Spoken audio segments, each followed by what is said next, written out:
साक्षी मलिक ने कुश्ती छोड़ने का ऐलान किया है। बजरंग पुनिया ने जो पद्मश्री अवार्ड था वो प्रधानमंत्री के घर पर छोड़ने। देखिए ये भी बड़ा दुर्भाग्य है। पद्मश्री को फुटपाथ पर बिल्कुल, मैं बेटी बचाओ बेटी पढ़ाओ, बीजेपी का एक नेता लीलाराम जी बयान दे रहे, मतलब पदक तो ले आया तो क्या कर दिया।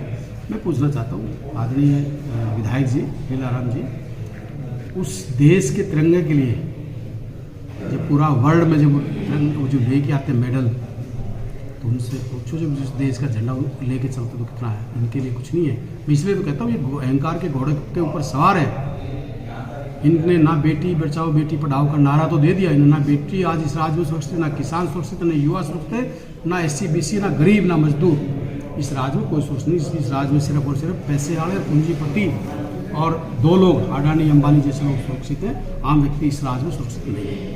संगठन को लेकर क्या कहेंगे? लगातार चर्चा है कि कांग्रेस का संगठन नहीं बन रहा। संगठन हमारा बहुत जल्दी आपके सामने होगा। देखिए मैं भी मानता हूँ देरी हुई है, और इसके लिए मैं कहीं ना कहीं अपने नेतृत्व को जिम्मेवार भी मानता हूँ कि भाई इतने दिन से संगठन नहीं आना, ये हमारा कमजोरी नहीं है और इसको हमने जल्दी दूर करना। चुनाव नजदीक है, तैयारी किस तरह की चल रही है? तैयारी बहुत अच्छी है, और हम आदरणीय दीपेंद्र हुड्डा जी 9 तारीख को बादली हल्के के बूथ के लोगों से अपने साथियों से मिलेंगे और उनके साथ लंच भी करेंगे, और वो अपने इलेक्शन की हम तैयारी में पूर्ण रूप से, और आदरणीय दीपेंद्र हुड्डा जी पूरे प्रदेश में एक यात्रा निकालेंगे। डॉक्टर साहब, एक बादली बस स्टैंड की बात है। बादली बस स्टैंड काफ़ी सालों से नहीं बना हुआ है, लोगों को है ना आने जाने में काफ़ी असूलियत है। इसके बारे में क्या कहना चाहिए? देखिए आपने सुना होगा मीडिया के साथियों, मैंने विधानसभा में लगातार इस बात को उठाया है, और अभी इन्होंने पैसा रिलीज किया है, और मैंने अभी परिवहन मंत्री से और मुख्यमंत्री से भी मांग की थी कि भी इसको जल्दी इसको लागू करें। विधानसभा में आपने कई मुद्दे उठाए, किस तरह की लेकर चर्चा की गई? मंत्री ने किस तरह की बात की?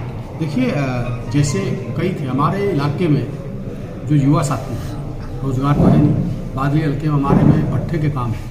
आज एक व्यक्ति ईंट लेके जाता है, 2-2 लाख का चलान, 4-4 लाख का चलान में मुद्दा उठाया, तो ये गंभीर विषय था। माइनिंग का नाम लेके ट्रैक्टर ट्रॉली जब्त कर लेते हैं।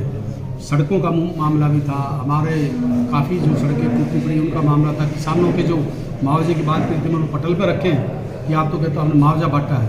मेरे बादली हल्के के 60 गाँव ऐसे हैं जिनकी फसल भी तबाह, जिनके मकान भी तबाह, उनमें से कोई 5% 10% लोगों को मुआवजा मिला हो तो मिला, तो किसी को मुआवजा नहीं।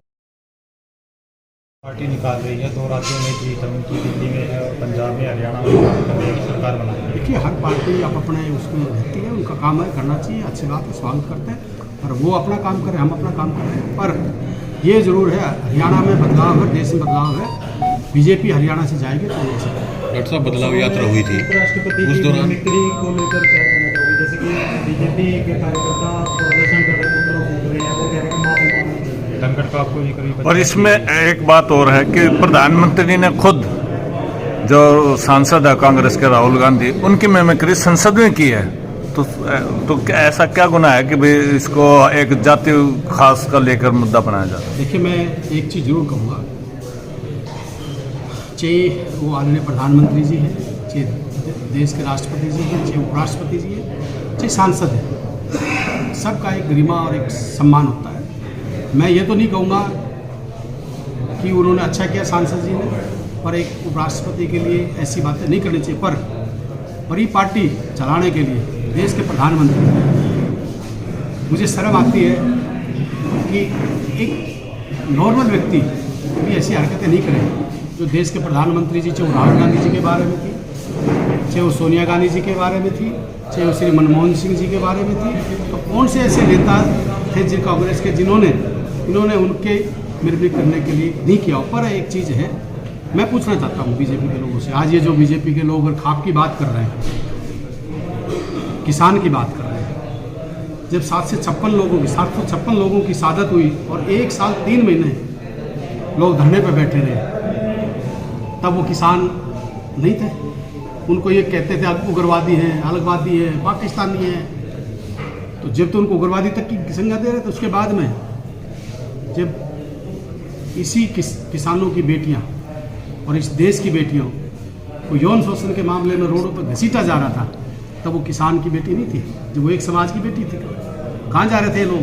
बीजेपी के लोग, मैं कहता हूँ बीजेपी के लोग कहाँ जा रहे थे? उसके बाद में हमारी बेटी का संदीप सिंह मामले में एक कितने बड़े गंभीर आरोप लगाए, मुख्यमंत्री स्वयं छाती ठोक के कह रहा है कि नहीं करूंगा जांच, नहीं करूंगा, आज तक उसका कुछ नहीं बिगड़ा। तब जब ये कहा जाए तो किसान की बेटी थी या नहीं थी? तो ये लोग हर जगह राजनीतिक के अलावा इनके बस की बात कुछ नहीं है। मैं एक चीज़ जरूर कहता हूँ, समाज चाहे प्रधानमंत्री है, एमएलए है, एमपी है, सांसद है, साधु संत है, ना इनकी कोई जात होती है ना इनका कोई धर्म होता है। ये सभी जात के सभी धर्मों के होते हैं। और जिस प्रकार की छोटी सोच लोग रख के इस प्रकार की बातें करते हैं, तो मैं इन बातों से इत्तेफाक नहीं रखता हूँ। पर एक चीज़ जरूर कहता हूँ कि मैं उस चीज़ का समर्थन नहीं करता हूँ। हमारे उपराष्ट्रपति हमारे बड़े सम्मानित हैं, जो भी वो टीएमसी के सांसद ने किया तो वो गलत था, उसके लिए मैं उसके कोई पक्ष में नहीं। पर जो राहुल गांधी जी, मनमोहन सिंह जी के बारे में और किसान और हमारी बहन बेटियां और सब के बारे में जब हुआ, तब मैं पूछता हूँ, तब वो कौम, तब वो किसान, जब मजदूर, तब कहाँ चले गए?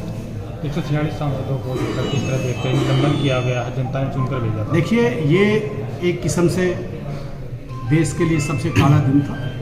और जो पिछले जब से देश बना, आज़ाद हुआ है, उसके इतिहास में पहली बार ऐसा हुआ है जो इतनी बड़ी संख्या में सांसदों को निलंबित किया। तो ये बड़ा दुर्भाग्यपूर्ण है और विपक्ष की आवाज़ को दबाने का काम करते हैं। करोड़ों उन लोगों की आवाज़ को दबाने का काम करते हैं जिन्होंने उनको चुन के वहाँ भेजा था। ये करोड़ों लोगों की आवाज़ को दबाने का काम करता है। दूसरा, मैं एक चीज़ और कह रहा हूँ, ये कहीं पर जाएगा राजनीतिक, आप देखना। मैं तो भगवान से प्रार्थना करता हूँ कि इनको सद्बुद्धि दे, ये ऐसे ऐसे काम करा सकते हैं। जैसे जब लोकसभा का इलेक्शन आया, हमारे कितने जवान शहीद हुए इस देश के लिए, तो कहीं ना कहीं ये राजनीति के शिकार बन के, आप देखना, कहीं ना हिंदू, कहीं मुसलमान, कहीं जाट, कहीं गैर जाट, कहीं फलाना, ये राजनीतिक चलाएंगे। तो मैं लोगों से कहता हूँ, अपने दिमाग और दिल से काम लें, अपने दिल और दिमाग से काम लें। ये राजनीतिक में कोई ऐसा काम भी कर सकते हैं कि उन्होंने किसी की जान चाहे या किसी का अपमान, उन्हें उस बात से कुछ नहीं है। सिर्फ और सिर्फ राजनीतिक अपना स्वार्थ साधने के लिए लोग करते हैं। तो मैं इसके लिए लोगों से अपील करता हूँ कि ऐसे लोगों